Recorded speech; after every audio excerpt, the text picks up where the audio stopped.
Everybody, tune in to Recent Tartarians. Recent Tartarians.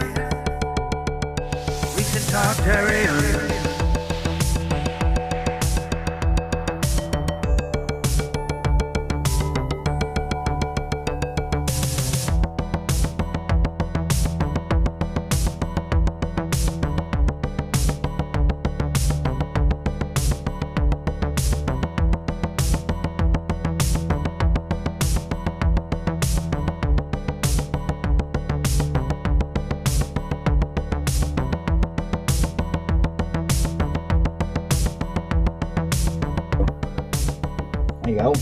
Okay, should I just start with that, perhaps?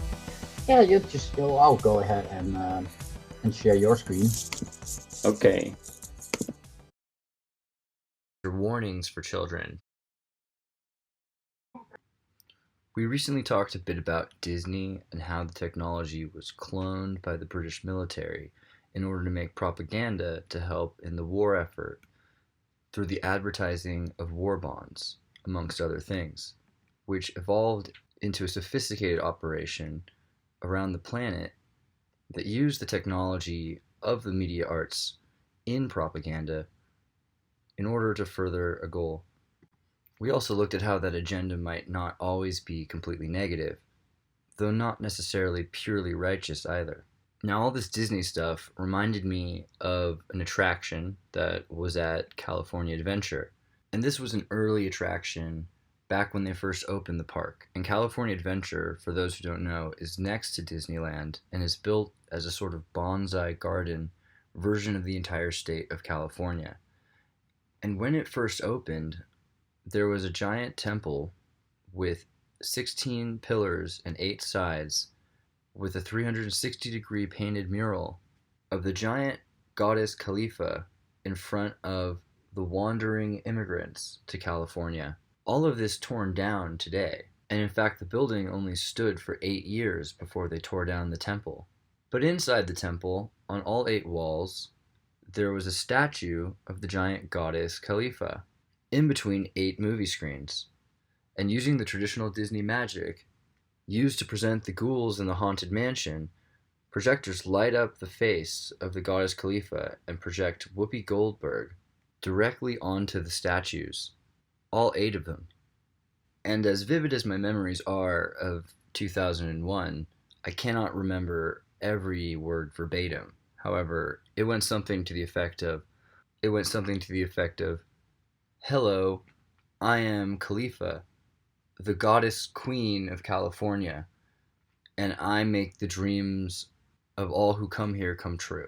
The building was an exact replica of the San Francisco Palace of Fine Arts building. The statue introduced herself as Khalifa, the Queen of California, and that she was the spirit within California and an inspiration to many famous Californians. The projections in the 360-degree theater would then go on to show regrettable moments in history, scenes of injustice against the Chumash, for example, and the Spanish missionaries and conquistadors. All the while, Whoopi Goldberg, the goddess Khalifa, in disguise, would show up helping each one of these characters. You'll have to go on YouTube, because apparently there are some of the films still available from the last showings. But what I do remember were some stories of Japanese mail-order brides, and the stories about William Mulholland in the Great Depression and his work to reroute the aquifers to Los Angeles. When the temple was torn down, the Golden Dreams Khalifa Temple was replaced with a monument to the siren Ariel, the Little Mermaid. Very interesting that for such a brief period in time, the goddess Khalifa was revered in this temple and then replaced during the Age of Aquarius with the Little Mermaid, with a monument to the daughter of Poseidon. But that's just me. Another piece of the Medea that I've been discussing with some friends is the Flintstones and the Jetsons, both socioeconomic dystopias that illustrate the lives of the everyman and wife, that illustrate the lives of both the lower and upper middle class American families. Many fans have actually put forth quite an interesting postulation that Fred Flintstone and George do not live in different times, but in fact simply above and below the clouds of each other like in The Fifth Element. And this is hardly even some sort of a theory, actually, because there's a movie about this, in fact, made by Hanna-Barbera themselves, where the Jetsons crash their flying saucer into bedrock and meet the Flintstones, and their differences are made quite clear. In fact, what you find that's so different about the Flintstones from the Jetsons is that while the Jetsons have all the most modern conveniences, they're unhappy and they're degrading in civility, whilst the Flintstones are starting at rock bottom and are growing morally and ethically and becoming better people. The socioeconomic dystopia, as shown in the 1950s, might be alluding to a far more sinister and less escapable dharma than the Sisyphusian philosophy of economic Darwinism. Then what we must take from that is that in this Huxley-esque Brave New World, the lower class citizens have been all but forgotten by those above. The Jetsons live above, and the Flintstones live below. The Flintstones are forced to work, oblivious about what goes on above the clouds. Meanwhile, the upper class becomes further disassociated, completely unaware of the disarray and humanitarian crises going on below the surface, where essentially corporatism has engineered a slave state for the procurement and refinement of minerals, much as what happens today in the Congo for cobalt and nickel and copper, for instance.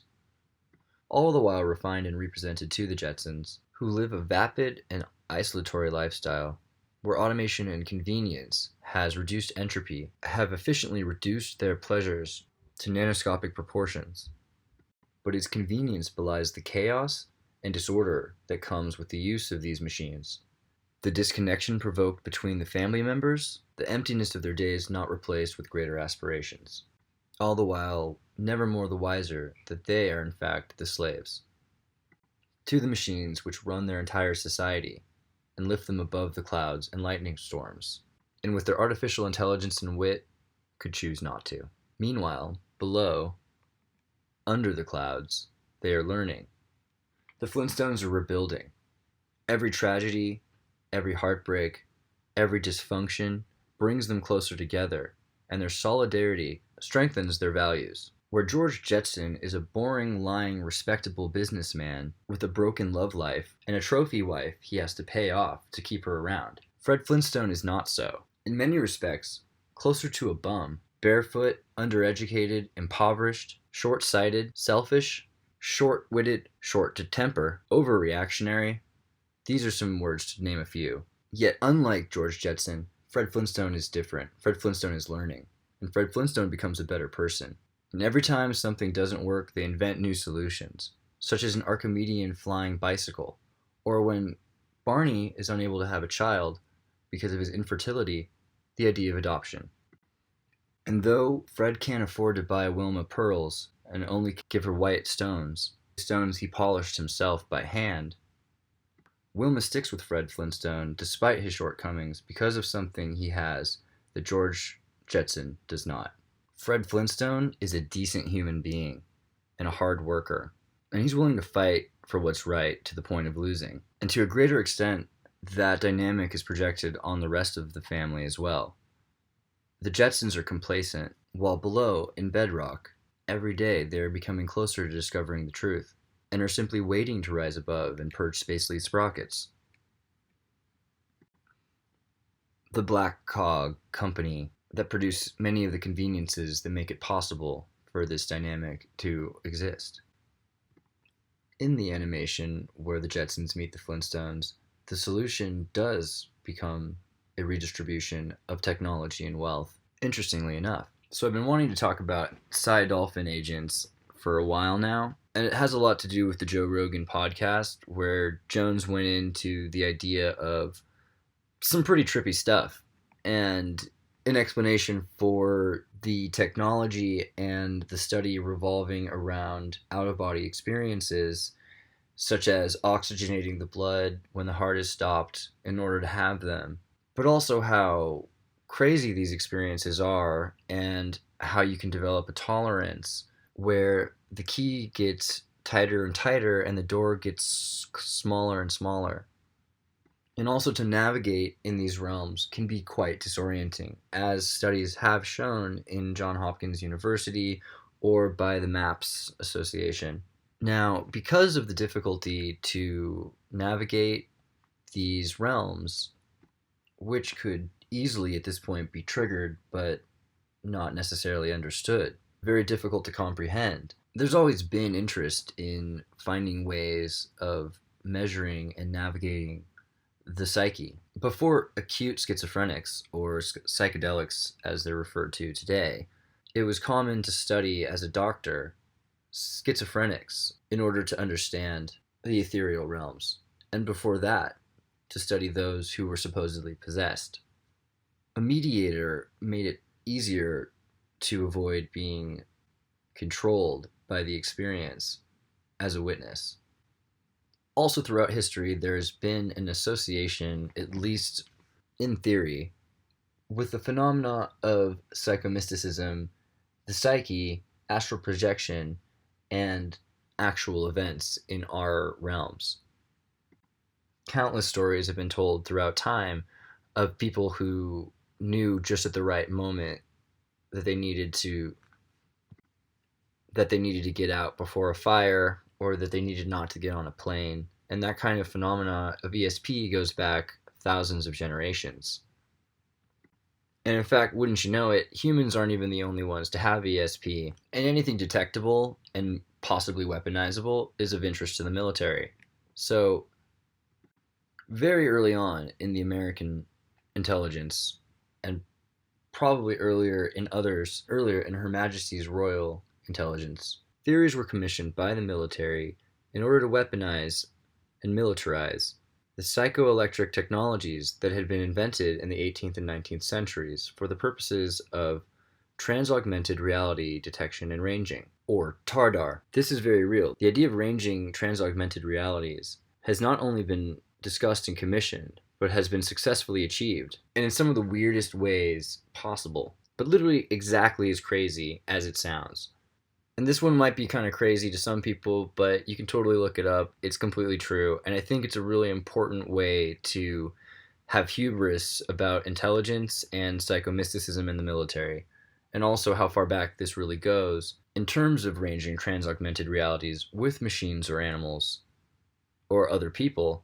But let's start with the guy who popularized this stuff, John C. Lilly. And John C. Lilly was a psychedelic chemist, whom was commissioned by the United States government to reverse engineer LSD, and instead created something way trippier. But this really isn't about BZ or QT or QB. But at some point it would be worth looking up the book Acid Dreams, which is available for free on our Foundry, which talks about the weaponization of psychedelics, where John C. Lilly figures heavily. One of his weirder ideas that was commissioned by the government, I might reiterate, was the idea of Earth Coincidence Control Operation, or ECHO for short. Basically what happened was, in the 1970s, John C. Lilly was introduced to the drug ketamine by his friend Dr. Craig Enright in hopes of alleviating some pain that Lilly had in chronic migraine attacks. This drug, by the way, aracyclohexamine, was invented as a non-addictive substitute for codeine, commissioned by the intelligence agency. Lilly at the time was conducting a study seminar at Esalen Institute in Big Sur, California. It was there that Lilly entered into the isolation tank and injected ketamine, as he had done in the past with LSD. With the use of aracyclohexamine and sensory deprivation, Lilly was able to imagine moving the pain out of his head and, with light, destroying the darkness that was inside of his mind, a migraine. Just this month, aracyclohexamine has been scheduled for use in nasal spray for anxiety patients. But the military has been using it for a lot longer than that. Specifically on John C. Lilly's favorite friends to hang out with in a sensory deprivation tank, dolphins. By this point, the use of dolphins by the military was already quite common, believe it or not. Like hawks, dolphins can be used for mapping using their echolocation to produce sonar waves. This is produced by click sounds made by the dolphin, which bounce off objects and travel back to the dolphins, and this sound makes a sort of picture. The interesting thing is this is hardly a neural function. This actually has more to do with the mandibular nerve and nervous system. This also should give some pretext or context for why this happened the way it did, and that it was not so strange, in fact, because training of animals, particularly for the military, is a very, very ancient art. And I say art because I don't actually know if technology or relationship is a better word. It's not exactly like these officers have pets. These animals are fellow soldiers, not just in name but in spirit. And you'll often see a soldier cry for a fallen horse. So it shouldn't seem that confusing how we ended up recruiting whale agents or hippies in order to map the realms of Unreal. Lilly postulated that by injecting dolphins, these whale agents, large doses of psychedelic antigens, in order to reroute their nervous system, to map the inner realms, and make it possible for further inner space travel, was just the kind of shot in the dark you'd expect to find in the 50s by the intelligence agency. All of this, by the way, easily found if you want to look into the Ultra documents. And there's also a really cool game called Ecco the Dolphin, which I'm pretty sure is about this, not really about caves underwater. I'm pretty sure is actually about exploring the mind and psyche of a dolphin represented by caves, not an actual cave in the earth. However, the Sega Genesis game about the mind of a dolphin and exploring the inner psyche of the agent whale. Because I'll tell you what, sensory deprivation tanks with dolphins and ketamine are a lot cheaper than rocket ships, and some might say you even get a lot more out of it. I also want to talk about Thundercats. I think this one is one that really deserves to be mentioned, and it's getting to the point where it's becoming obscure, which I find kind of tragic. And Thundercats is a really cool show, not just because Chitara's, so Lost World of Space Cats, they left Thundera in a rocket ship, and they're on their way from Thundera to escape to Third Earth, in hot pursuit by Monkeans and Reptilians, who each race was subjugated by the stronger Thundercats. However, together were able to overthrow the Thundercats and destroy the planet Thundera completely, shattering it into pieces. And even the people I know who watch this show religiously as children don't seem to remember the first episode. I feel like I'm the only one who does for some reason. I don't know how that's possible, considering how people go on about Chitara, and the whole first episode they're naked. But that's another kind of fan service. So in the first episode, the leader of the Thundercats dies at the wheel of the ship as they're escaping to Third Earth. And in the cryogenic chambers, Lion-Nose is cracked. Luckily for him, he doesn't die, he only ages prematurely. And this is a pretty sweet deal for Lion-O, because he was basically a 13-year-old kid, and now he's top cat and ripped. And Chitara's definitely into that, and that's kind of weird, but I'll get into why that's even weirder than you think in a second. Because not only is Lion-O a little kitten, there's this whole other love triangle, but hold on a second. So Thundercats is a really weird show. And wouldn't you guess it, it gets a lot of its names and words and roots from numerology and the Kabbalah. But more specifically, there's this synchronization and harmonization of pathos in these sorts of stories that are emerging for free on television in the 60s to the 90s. And they're wrestling with a very particular kind of inner trauma. And all these shows ended in the era of muscle man cartoons being taken off of television. Some of the strange things, for instance, Snarf, who is the wet nurse of Lion-O. Snarf has a value of 217, and simple gematria is equivalent to the Bride of God. Anybody who's watched the show might see why that's interesting. Anybody who's not might be like, what are you even saying?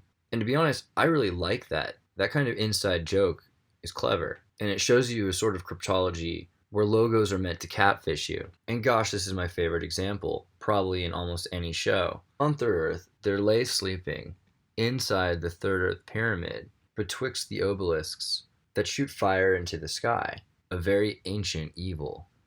Mum-Ra, the ever-living. And this is just a really good pun, because Mum-Ra means the bad mummy, but also, in thinking about Yiddish and Tartaric German Sanskrit slangs, I am reminded by the Rosicrucian Egyptian form of the word Ra, which means the sun god. So I find it very interesting that Ra can mean bad, and how raw steak is steak tartare. But when you really look into it, what the word Ra really means from the ancient Hebrew etymology actually means the discernment to be able to know the difference and being able to see bad apart from good, straight out of the snake's mouth in Genesis. Are you aware of that about Ra? Funny enough, it's also the sound one has to make with the shofar on Rosh Hashanah and Yom Kippur. 9 short consecutive blasts. To the mummy Ra, and he says, "Ancient spirits of evil, transform this wretched corpse into Mum Ra the ever-living." And he becomes super powerful for a brief period, and one of the most scary animated villains of all time. But then he gets tired very quickly, that he has to sleep for like 1,000 years. Now that Top Cat is in town, he's got a brand new mortal enemy, and wait for the next time for the Top Cat to come out and attack him, or vice versa. And Chitara digs this adolescent, immature, but bravado and machismo attitude, believe it or not, which you might think doesn't make sense. Why would a mature woman want to be with this little boy, this rather immature being? The answer is reasonable. He's ripped. This is very ancient logic, but it actually holds truer than the propaganda that they put out today about being merciful and sympathetic, or compassionate. The fact is, Chitara pursues the alpha cat. The underlying tragedy of this, of course, is that she has to leave her husband Tigra to do it. And you might say, wait a second, Tigra was with Chitara? I don't remember that part. But yeah, they totally were, and you got to see it to notice it. But they totally fall apart in the first 3 episodes, like the beginning of Lost or something, and it's so brutal. In fact, it's probably the most brutal part of the Thundercats, when young Lion-O assumes the power of Thundera, and then Chitara gets so bent up and lit over it that she leaves Tigra. I mean, gosh, Tigra has the roughest dharma. Am I right? Because in general, what can he do? He can't leave his group because they're the last cats. He can't start on his own because he's completely on his own. He can't abandon his king, this little king who's having an affair with his ex-girlfriend. He can't abandon his post as a guard just because the Child King takes his girlfriend, because these are the last of the Thundercats. In fact, she's basically the last eligible bachelorette.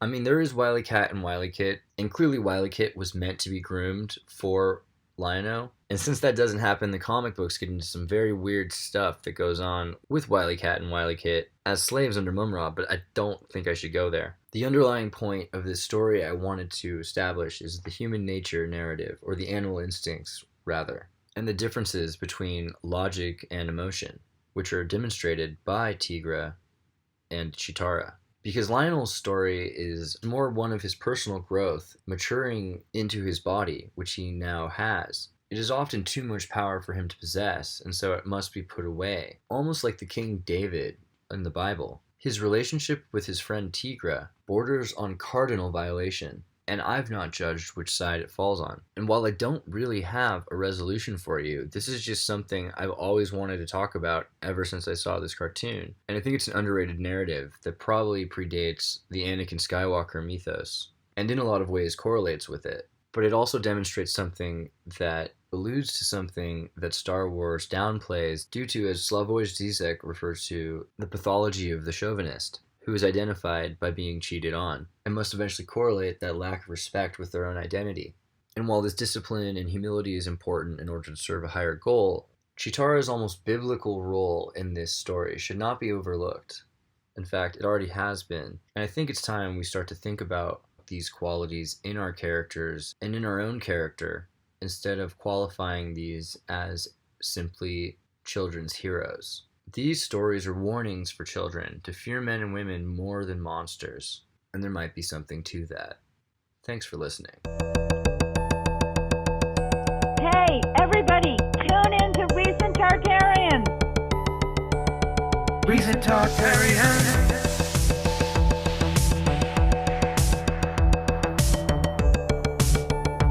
Recent Tartarians.